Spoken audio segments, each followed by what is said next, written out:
La fe mueve obstáculos. La fe es visible. La fe es visible. Pero, ¿fe en qué? ¿Fe en qué? Porque muchas veces hablamos de la fe de una manera general. Tú tienes que tener fe. ¿Fe en qué? ¿Fe en quién? ¿Fe de qué manera? Tu propia fe, porque uno se puede programar. No, yo sé que puedo, y sí lo termina haciendo, pero eso es una fe que usted mismo se ha sugestionado para hacer esas cosas. Ahora, ¿fe en qué? Y en los versículos, en la primera parte del versículo 3, en la primera parte del versículo 4 y en el versículo 5, vemos que tiene que ser fe en Jesús. Porque aquí estamos hablando de una fe que perdona tus pecados. No estamos hablando de una fe para lograr conseguir esa casa que tanto quieres. No estamos hablando de una fe para lograr ingresar el dinero que siempre has querido. No estamos hablando de una fe de que no puedes hacer algo y lo vas a hacer solo. Estamos hablando de una fe que perdona pecados. Y la única persona a la cual podemos ir y que puede perdonar nuestros pecados es Jesús. Amén. Es Jesús. Miremos cómo dice al principio del versículo 3. Entonces vinieron a Él. No van a buscar a Jesús. Al principio del versículo 4. Y como no podían acercarse a Él, y miremos el versículo 5. Al ver a Jesús, la fe de ellos, dijo el paralítico: hijo, tus pecados te son perdonados. Entonces, si queremos recibir el perdón de nuestros pecados, nosotros tenemos que venir a Jesús con fe, moviendo los obstáculos, acercándonos a Él. Y muchas veces ese obstáculo, hermanos, es el pecado, el orgullo. Yo ya sé. La negligencia, la pasividad. Cosas tan simples que no las queremos reconocer. Y ese obstáculo. No, yo ya sé lo que van a decir. Eso ya me lo sé. O muchas veces demasiada actividad. Sometimes the obstacles in our faith are the fact that we believe that we already know. We think that we already know. But sometimes it's the total opposite. You're doing too many things that you don't have time to come to Jesus in faith. Puede ser todo lo contrario. Estamos haciendo demasiadas cosas buenas, pero nos impiden venir a Jesús con fe. Si queremos que nuestros pecados sean perdonados, tenemos que venir a Jesús con fe, pero buscándole a Él. If we want our sins to be forgiven, or to remember, let's say, because it has been done already, we have to come to Jesus in faith, but to Jesus.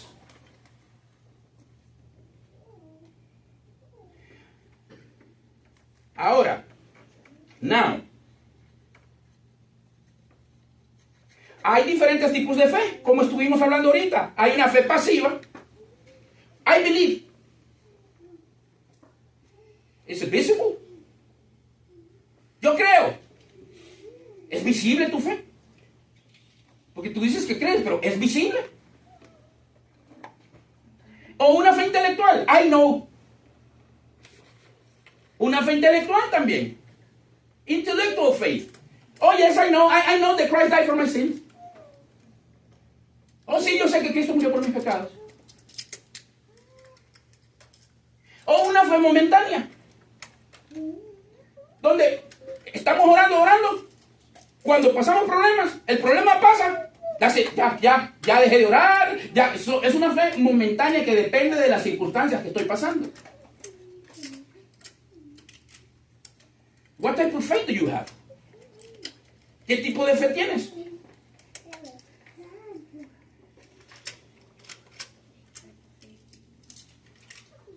Y esto es muy importante porque esta fe está basada en la persona de Jesucristo.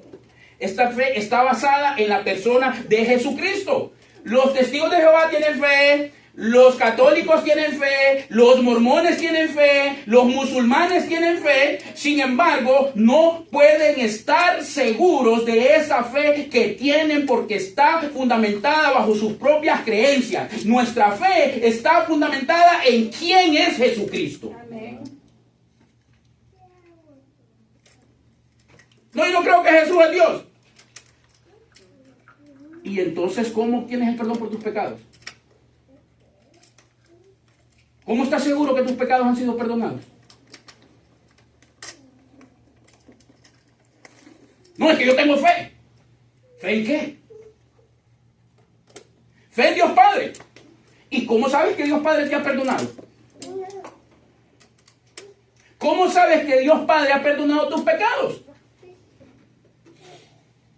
Cuando ponemos nuestra fe en Jesucristo, podemos estar seguros que nuestros pecados han sido perdonados porque hay una cruz que lo proclama. Amén. Porque hay un sacrificio y una resurrección en la cual creemos que lo proclama. Amén.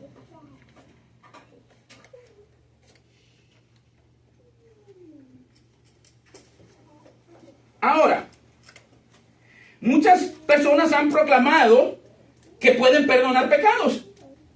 Muchas personas piensan de que pueden perdonar pecados. El caso de ciertos curas, sacerdotes, hijo, ven, Padre, Ave María, tus pecados todos son perdonados. Ok, pero ¿cómo podemos confiar en esa persona para el perdón de nuestros pecados si después se muere? Sin embargo, en Cristo podemos estar seguros de que nuestros pecados han sido perdonados. Entonces, pregunta número 2. Si tenemos que poner nuestra fe en Jesús para perdonar nuestros pecados, ¿puede Jesús de verdad perdonar nuestros pecados? Porque estamos diciendo que sí, pero ¿por qué decimos que sí? ¿Puede Jesús perdonar tus pecados? La respuesta automática, sí. ¿Por qué? ¿Por qué crees que Jesús puede perdonar tus pecados? Porque se siente bonito, oh, mis pecados han sido... Se siente bonito, pero esto no es un sentimiento.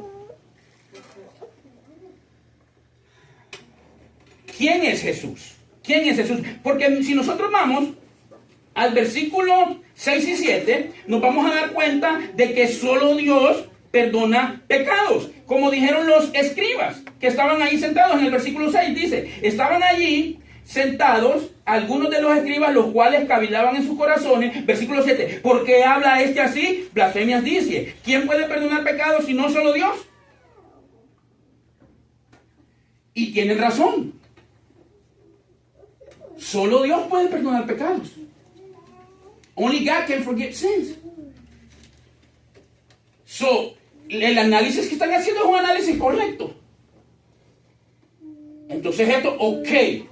Solo Dios puede perdonar pecados y aquí hay un hombre perdonando pecados. ¿Quién es este hombre?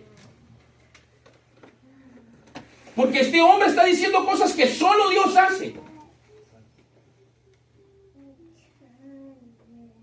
Basados en el Salmo 103.3, si quieren vamos al Salmo 103.3, rapidito, para que veamos una idea o la teología de estas personas, de los escribas. Los escribas se dedicaban a copiar el Antiguo Testamento, pero también se dedicaban a enseñar la ley, eran bien estudiosos de la ley, ¿verdad? Entonces por eso es que Jesús no le está hablando, las personas ahí presentes, los escribas, no eran personas que ignoraban, sino que eran personas con cierto tipo de conocimiento. El problema de ellos es que, ¿y este quién se cree? Dice, Él es quien perdona todas tus iniquidades, el que sana todas tus dolencias, refiriéndose a Dios Padre en el Antiguo Testamento. Ellos tenían esa claridad, hermanos, para entender que solo Dios puede perdonar pecados. ¿Ok? Nosotros como hijos de Dios estamos llamados a perdonar. Si alguien te ofende y te pide perdón, tú puedes y debes perdonarlo. ¿Ok? Entonces, solo Dios puede perdonar pecados. Pero si me piden perdón, yo perdono a la persona. Entonces, lo que tendremos que entender aquí es que somos llamados a perdonar, y si alguien nos ofende y nos pide perdón, nosotros podemos perdonarlo. Sin embargo, es necesario recordar que todo pecado es en contra de Dios primeramente. Todo pecado es en contra de Dios primeramente. ¿Ok?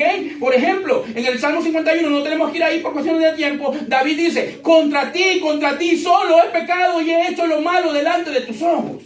Aunque David se había metido con una mujer casada, aunque David había mandado matar al marido de esa mujer, David dice que ha pecado contra Dios. Pero ¿cómo es que pecó contra Dios si fue a esta gente que le hizo mal? Porque todo pecado es contra Dios primeramente. Por eso es que Dios es el único que tiene la autoridad, la potestad y el poder para perdonar pecados. Amén.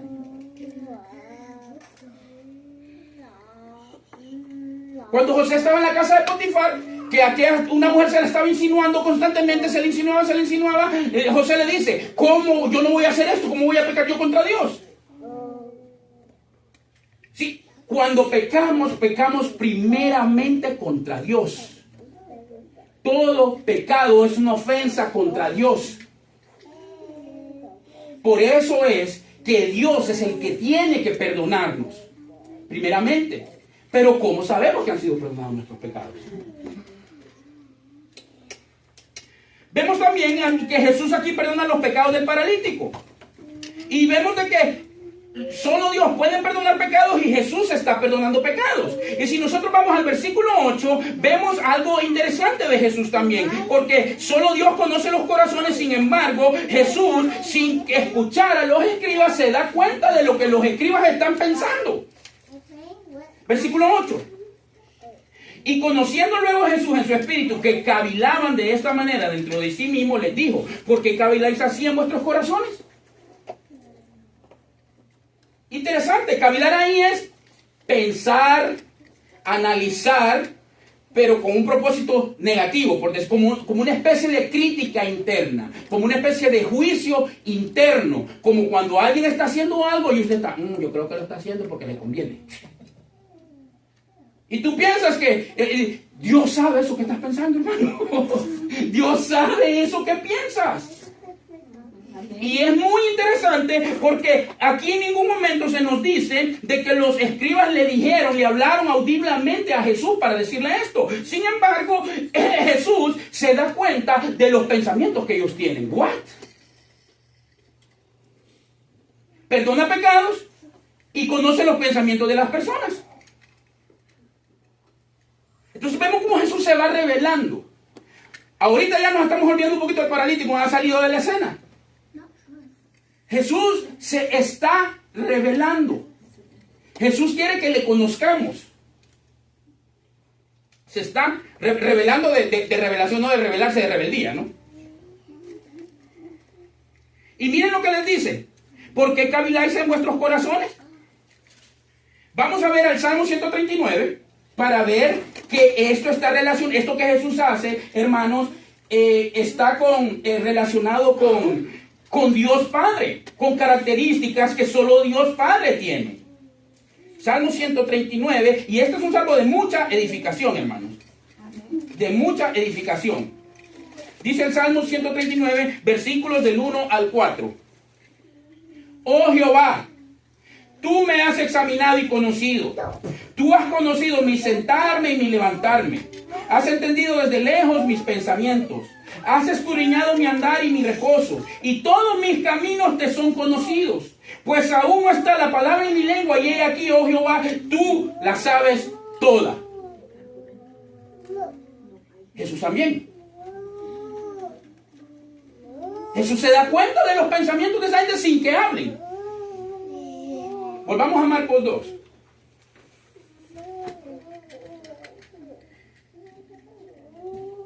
Este salmo habla de la omnisciencia de Dios, que Jesús claramente está mostrando aquí en este pasaje. Jesús está mostrando que Él es omnisciente, que Él conoce cosas que los seres humanos no. Conoce los pensamientos de los escribas. Entonces, ¿quién es Jesús? Entonces, ¿quién es Jesús?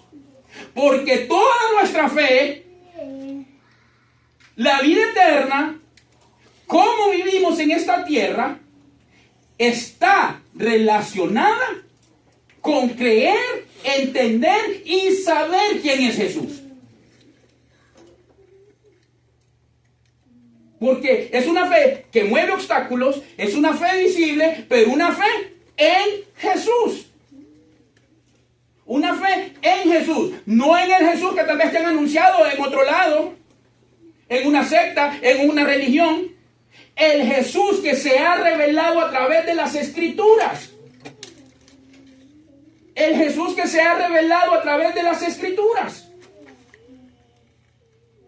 Y miremos que Jesús, versículos 9 y 10, Jesús tiene autoridad divina. Miren cómo dice el versículo 9. ¿Qué es más fácil? ¿Decir al paralítico, tus pecados te son perdonados? ¿O decirle, levántate, toma tu lecho y anda? Una pregunta ahí que si uno se pone a analizarla, para seres humanos como nosotros, yo creo que es más fácil decir, tus pecados te son perdonados. Porque pues, ¿qué es más fácil decirle? No, sí, tus pecados te son, pero es subjetivo, ¿no? Eso es subjetivo. ¿Yo cómo sé que los pecados están siendo perdonados? No hay manera de comprobarlo. Porque si le decimos al paralítico que se levante, muy probablemente no se va a levantar. Entonces, ¿qué es más difícil? Para nosotros como seres humanos es más difícil decirle al paralítico que se levante y que se vaya. Y es más fácil decirle, no, sí te perdono, porque eso es subjetivo. Pero para la persona de Jesús, hablando de su humanidad, es más fácil hacer el milagro. Porque para que los pecados sean perdonados, alguien debe pagar.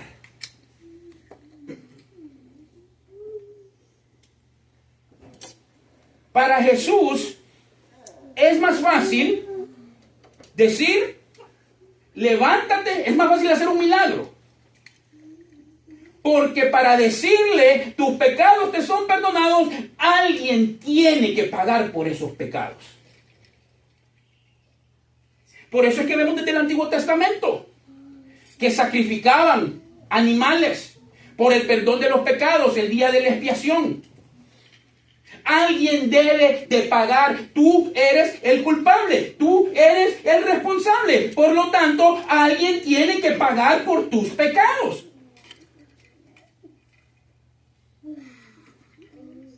Y Jesús sabe que ese alguien es Él. Amén. En otras palabras, el que Jesús le diga, tus pecados te son perdonados, le está diciendo, tú no lo entiendes ahorita, tú no lo sabes ahorita, pero tus pecados te son perdonados y tú puedes estar seguro que son perdonados porque aunque ahorita no lo estén viendo, yo voy a ir a la cruz, me van a crucificar, me van a matar y voy a resucitar. Tú no lo entiendes, tú no lo sabes ahorita, pero cuando lo veas lo vas a entender, pero te lo estoy diciendo desde ahorita y puedes contar con eso. Amén. Gloria a Dios.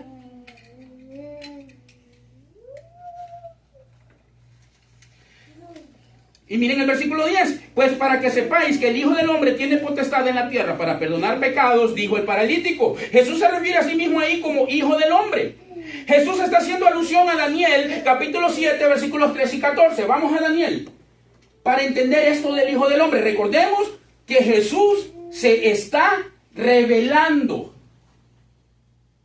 Y el problema aquí, o sea, lo del paralítico, Jesús pudo haber dicho, ahorita va a venir un paralítico que se sane allá. Él tiene ese poder. Sin embargo, el paralítico viene y a través de esta escena y la pregunta, la cavilación, las maquinaciones de los escribas, Jesús va a usar eso para revelarse. Porque la idea es que nosotros entendamos quién es Jesús, que le conozcamos cada día más, para que nuestra fe sea una fe firme. Nuestra fe no está puesta sobre cualquier persona, nuestra fe no está puesta en las circunstancias, nuestra fe no depende de las enfermedades, nuestra fe depende de quién es Jesucristo. Amén. Daniel, ¿alguien lo tiene? Daniel 7. Después de lo que está viendo el instituto, después de los libros poéticos, 7 ¿qué? 13 y 14. Después de Ezequiel, ahí viene Daniel.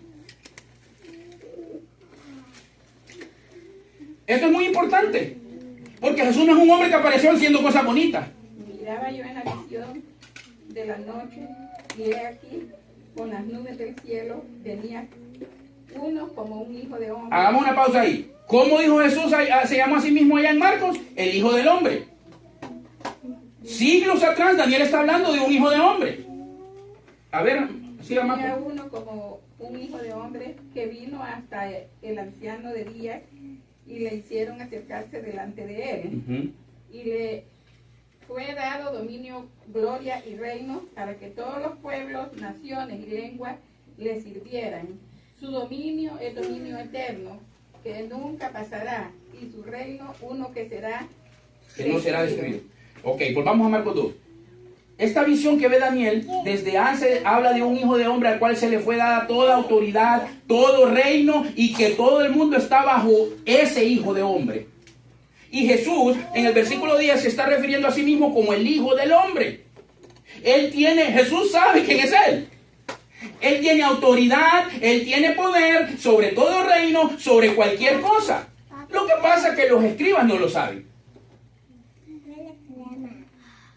Y esa es la razón por la que muchos, como no entendemos quién es Jesús, como los escribas, no entendemos bien quién es Él, nos desanimamos, nos apartamos, porque no hemos entendido bien quién es Él.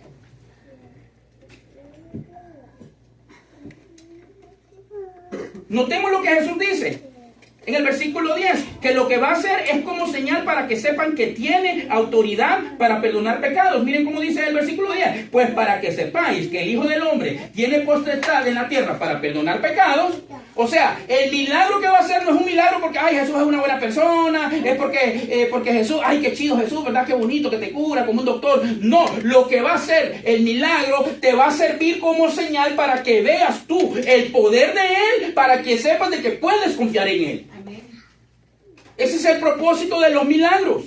Señales. De la misma manera que tú ves una señal que te indica que vas a doblar a la derecha. Ese es el propósito de los milagros. Sirven como señales para que sepamos de que podemos confiar en Él. Él dice que para eso va a ser el milagro. Dice, versículo 10, pues para que sepáis que el Hijo del Hombre tiene potestad en la tierra para perdonar pecados, dijo el paralítico, a ti te digo, levántate, toma tu lecho y vete a tu casa. En el versículo 12, entonces él se levantó enseguida y tomando su lecho salió delante de todos. Y vemos que esa es confirmación de la autoridad y poder de Jesús para perdonar pecados. Jesús perdona pecados porque Él es el Hijo del Hombre, profetizado desde hace tiempo. Y te lo puedo demostrar porque este paralítico se va a levantar. Y lo ha demostrado en nuestras vidas. Nos ha llamado de tinieblas a la luz. El borracho ya no bebe más. El homosexual se ha apartado de su pecado. El orgulloso es humilde. La mujer que no se sujeta ha aprendido a respetar a su marido. Nuestras vidas transformadas.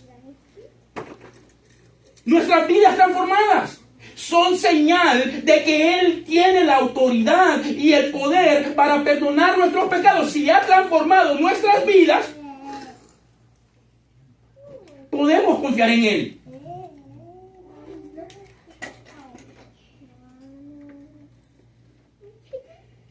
Hermanos, si Jesús puede levantar a este paralítico, puede perdonar tus pecados. Él ha mostrado su poder y autoridad sobre demonios, sobre enfermedades, enseñanzas y la manera en que llama. En el capítulo 1 miremos esto. Porque es que la autoridad de Jesús, hermanos, la autoridad y el poder de Jesús no es algo subjetivo. No es algo emocional. Yo creo que Jesús es poderoso. ¿Pero por qué? ¿En qué te basas?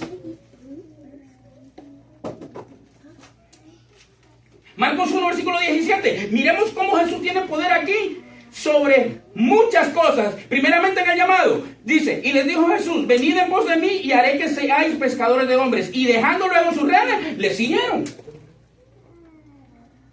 Eso, como Jesús tiene el poder de llamar a personas y las personas automáticamente lo dejan todo y lo dejan todo para seguirle.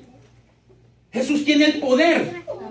para llamar a las personas soberanamente. Soberano es Él. Soberanamente Él llama a las personas y no hay opción, le van a seguir, porque Él tiene el poder para hacer eso. Miremos en el versículo 22. Dice, ahí mismo Marcos 1, y se admiraban de su doctrina porque les enseñaba como quien tiene autoridad y no como los escribas. Sus enseñanzas, lo que él dijo, esas enseñanzas tienen autoridad porque él sabe lo que está hablando. No es como los escribas que se inventaron un montón de leyes que no estaban ahí y omitían otras. Él tiene autoridad en su enseñanza también. Por lo tanto, se puede confiar en él. Y miremos, por ejemplo, en el versículo 23 dice, pero había en la sinagoga de ellos un hombre con un espíritu inmundo que dio voces diciendo, ¿qué tienes con nosotros, Jesús Nazareno? ¿Has venido para destruirnos? Sé quién eres, el Santo de Dios. Pero Jesús le reprendió diciendo, cállate y sal de él. Y el espíritu inmundo, sacudiéndole con violencia y clamando a gran voz, salió de él y salió a gran voz, salió de él. Y todos se asombraron de tal manera que discutían entre sí diciendo, ¿qué es esto? ¿Qué nueva doctrina es esta? Que con autoridad manda a los espíritus inmundos y le obedecen. Tiene poder sobre los demonios, sobre las potestades. Soberano es el Santo. Su nombre es más grande. Sobre todo es sobre todo. Cuando seguimos leyendo el Evangelio de Marcos, se viene una tempestad, se viene una tormenta y Jesús le dice al viento que se calme y el viento se calma. Tiene autoridad sobre la creación también.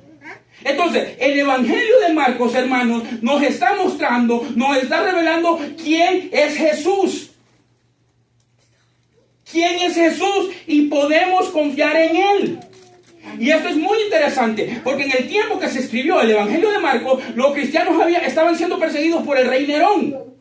Hermano, hay historias que se cuentan de esos tiempos donde a los cristianos los agarraban y los envolvían en pieles de animales, los clavaban sobre una estaca y les prendían fuego para alumbrar la ciudad. La única manera de estar dispuesto a pasar eso es que tú sepas quién es Jesucristo y que sepas que porque quién es Él, tus pecados han sido perdonados. De otra manera no. De otra manera no. Pero tienes que saber quién es Jesucristo y que Él tiene autoridad y poder para perdonar pecados. La profecía lo demuestra, la escritura lo demuestra, su poder para hacer milagros lo demuestra, nuestras vidas transformadas lo demuestra. Puedes confiar en Jesús para el perdón de tus pecados. Y mientras la hermana Andrea se va preparando, al final del versículo 12, dice, de manera, cuando ya el paralítico sale en medio de todos, de manera que todos se asombraron y ¿qué hicieron? Glorificaron a Dios diciendo, nunca hemos visto tal cosa. Esa es la respuesta a saber quién es Jesús. Ante su poder, glorificar a Dios. El pueblo ve lo que Jesús hace y aunque no entiendan bien, porque todavía no ha ido a la cruz, y aunque no entienda bien, reconoce su poder. Que yo no sé quién es este hombre todavía verdaderamente, pero si tiene poder para hacer que ese paralítico se levante, también tiene poder para perdonar pecados. Por lo tanto, puedo confiar en Él, aunque no lo sepa explicar. Pero sé que si le pido perdón, me perdona. Como el ciego que dijo, yo solo sé que antes no veía y ahora veo. Reconoce el pueblo, hermano, aunque no entienda bien, reconoce su poder y autoridad y glorifica a Dios. Glorificar a Dios, cantar, orar, predicar, ofrendar, servir, es una respuesta de todos aquellos que reconocen la autoridad y el poder de Jesús para perdonar sus pecados, porque han confiado en Él y saben que han sido perdonados. No servimos solo porque vemos que otra gente lo hace. Tienes que conocer a Jesús. Tienes que saber quién es Jesús. Porque cuando tú sabes quién eres tú, eres prácticamente como ese paralítico, ahí tirado como un perro, que a nadie le importa tu vida, que a nadie le importa cómo te sientes, porque cuando tú estabas ahí tirado, Él vino a dar su vida por ti, a darte la mano, a levantarte. Él vino y lo hizo, ni a tus propios padres les importa. Y por mucho que ellos hagan, no tienen la autoridad y el poder de Jesús para perdonar pecados. Y Jesús sí está demostrado.